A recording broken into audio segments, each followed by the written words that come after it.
Ici, on est dans le laboratoire d'injection. C'est là qu'il y a le laser de 20 watts qui injecte le faisceau dans l'interféromètre. Comme c'est un laser puissant, il faut bien sûr se protéger les yeux.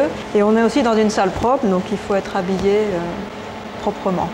Donc après avoir parcouru les 3 km de l'interféromètre, les deux faisceaux vont se recombiner et vont sortir sur le banc de détection, donc qui est dans le laboratoire de détection. Donc on va y aller.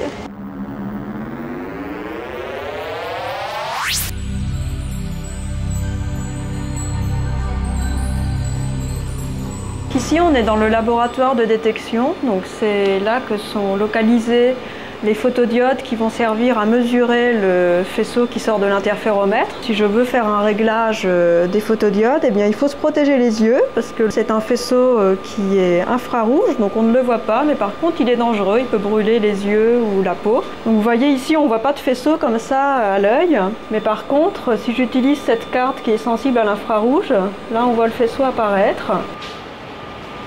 Le mode cleaner, c'est une petite cavité optique triangulaire à l'intérieur de laquelle le faisceau va faire plusieurs tours. Cette cavité, elle a une propriété, c'est que le seul faisceau qui peut faire plusieurs tours et donc la traverser, c'est le faisceau qui est parfaitement circulaire. Donc tout le reste des débris, toutes les petites imperfections, elles ne vont pas pouvoir résonner dans cette cavité et elles vont être réfléchies, elles vont être rejetées.